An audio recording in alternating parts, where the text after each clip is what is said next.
A vicious stomach bug on the rise in the U.S. Michigan is facing an unprecedented health crisis. A fast-moving parasite outbreak is spreading across southeast Michigan. And health officials still haven't found the exact source of the outbreak. The biggest outbreak by far is in Michigan. Infections bring unpleasant side effects, including frequent diarrhea. Parasite that can cause explosive diarrhea. That causes severe diarrhea. An explosive, watery diarrhea. Yup. Diarrhea. Upset stomach, diarrhea. Anything to declare? Diarrhea. My immediate reaction is, oh my gosh, I'm in trouble. Yeah, so that sucked.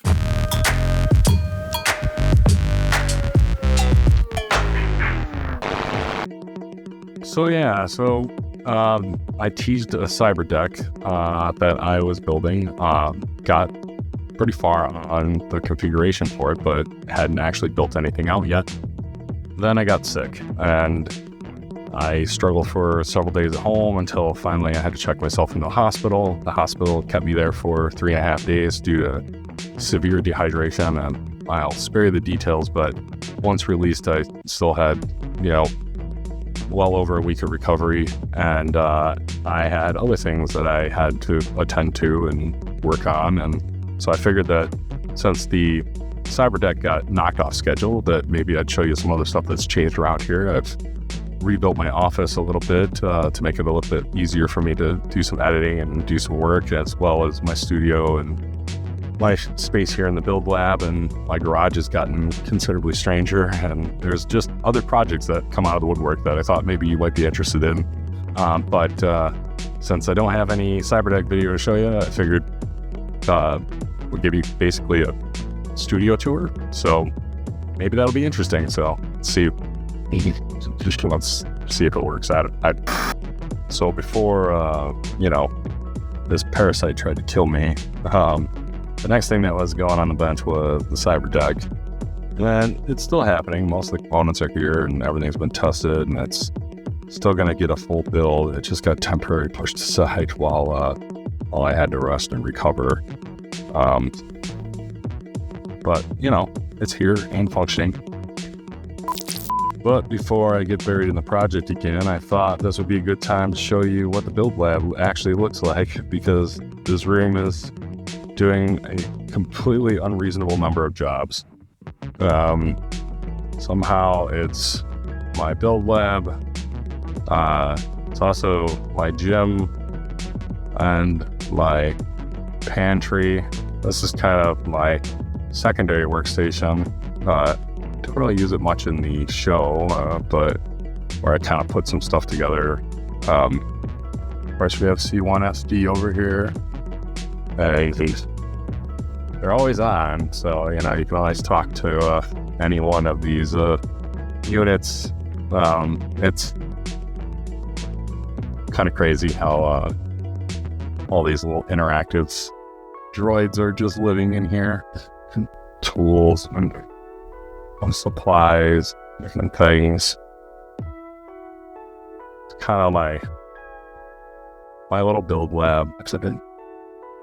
And thought maybe you might want to see it in some perspectives that you don't normally see. So that's my creation space. And when you walk out of the build lab, you come directly to this, which is the Admiral's Tavern. It's my living room, it's my bar, drawing room, entertainment space, and probably the clearest evidence that I have no ability to stop decorating once I start.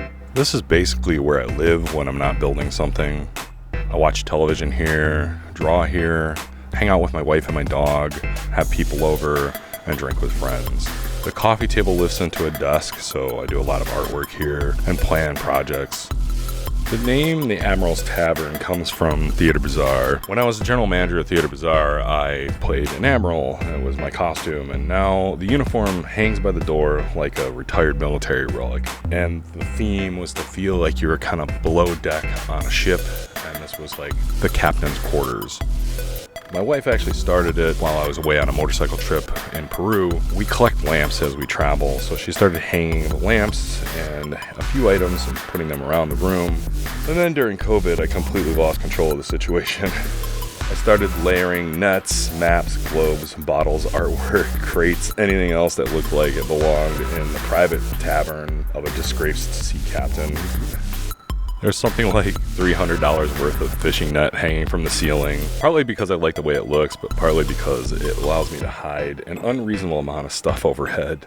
There's also 11 Emmys hidden up in there, apparently because the best use for a television award is a maritime ceiling decoration. And this is probably the emotional center of the room. This is what I call the treasure pile.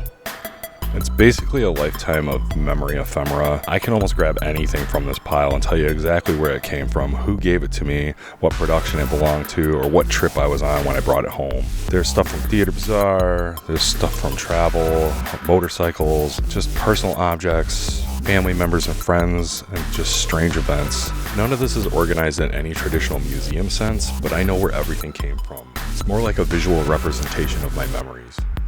This is also where a lot of the look of my projects come from. I've always had a weakness for layered ephemera, practical lighting, old objects, and spaces that feel like they've accumulated history instead of being decorated all at once. And that leads us to here, which is directly behind the couch of the Admiral's Tavern, is where most of the less glamorous things happen. My computer console. This is where I do my editing, this is where I do my sound work, this is where I do my work, and lately this is mostly where I've been working for the last number of years, because I've been working from home ever since pretty much COVID.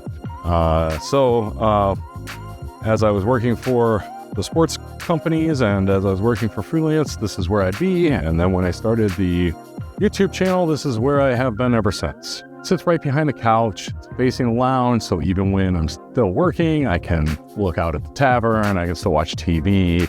It's not just a blank office, space. It's where I edit videos, record voiceovers, manage the channel, design things, work on my website and portfolio, and handle the Adventureman's Guild stuff. I do most of my computer work here. Every project eventually ends up here from Build Lab. Over the last few weeks, I've completely rebuilt this setup so that I could either sit or stand. And it's been a game changer. Ever since I have gone to a standing desk, I have not sat down. I literally sat down maybe for 10 minutes this week at this desk. I've been editing full-time, standing. I really like this layout. It feels like a command console. I recorded my voiceover, edited my voiceover, brought it into here, finished editing my entire sequence up until this point. So this is the now part of the video. Where most of my library lives. It's a mix of books, design books, filmmaking, production, motorcycle, travel, history, weird reference to things that I like. Also a lot of my research for the Adventureman's Guild. And naturally the shelves have accumulated movie props, Star Wars stuff, old projects, strange artifacts, and pieces of things that may or may not become another build. Like everything else down here, it's functionally storage that gradually turned into another layer of displayed history. The books are reference material, objects are reminders and inspirations. So in reality, this is the other half of the build lab. The first lab is the bench where everything gets made. This is where everything gets written, gets edited, gets put together, and gets out to you, as well as all the other projects that I do for my day-to-day life. And now I can do it without being folded into a chair, which I'm very excited about. And that's pretty much the entire operation, except for some jobs that involve grinders, spray paint, or anything else that I can't do inside here, including questionable low-watt pirate TV stations. That happens out in the garage. So let's go check that out. And this is the last part of the operation, the garage. This is where my grinders, my belt sander, and all my large power tools live, where I come out to do some spray painting and where some other projects that sometimes just need to be worked on that may not get a YouTube video, but working on my motorcycles, working on my car, anything else happens out here.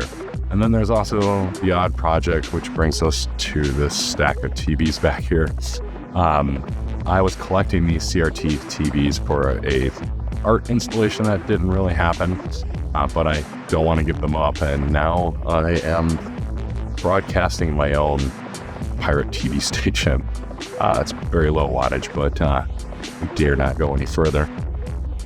For now, I've been using it to broadcast old cartoons, TV commercials, movies, whatever other strange footage I feel like looking at.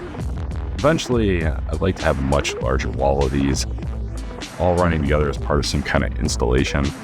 But until that happens, it just seems ridiculously entertaining to have them operating in the garage. And what I do know is that it inspires me to make other projects, and I definitely want to make other projects. So if a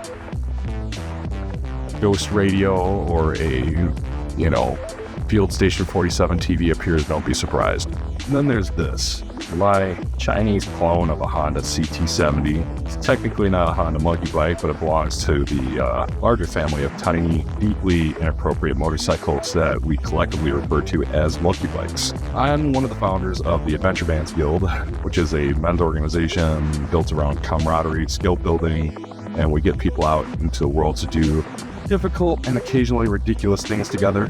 Our flagship event is the Great American Monkey 1000. The basic concept is that we take these motorcycles that were never designed for serious adventure travel, load them with camping gear, to ride them through some of the worst terrain we can find. It's also one of my primary forms of transportation in the summer because it gets 58 miles to the gallon. And over the last couple weeks, I've gotten her ready to tackle the wilds of Minnesota. We're going to do several hundred miles to the driftless region for the Minnesota Monkey Rally, redo the carburetor, redo the valve lashing and timing, and she's running wonderful. It's just another thing that I do that, makes my wife worry about me. But hey, tiny bikes are just way too much fun. That's enough of the garage. It was just after midnight last night, and somehow it was still the temperature of the surface of the sun in there. So basically, that's where everything is right now. I am healthy again, I am back on track, and the Cyberdeck is on the bench and going to start filming immediately. And I'm going to make sure that you get another video before another month disappears. The Cyberdeck may be the next major project, but there's no shortage of stuff I want to build. There's lots of things I want to learn and lots of ideas that I have scattered everywhere. And honestly, that's the most exciting part. Somewhere in the middle of getting sick and going to the hospital and trying to get my life back in order, 4,000 subscribers have showed up on my channel. And that completely blows my mind.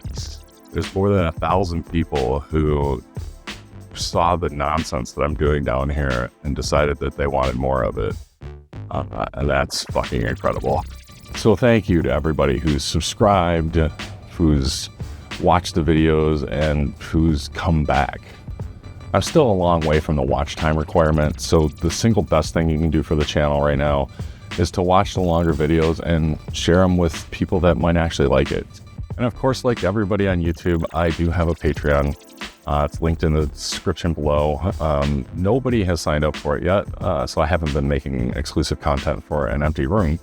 But if even one person signed up, I would definitely start using it on the regular, start doing live streams, start doing behind the scenes content as I'm building stuff.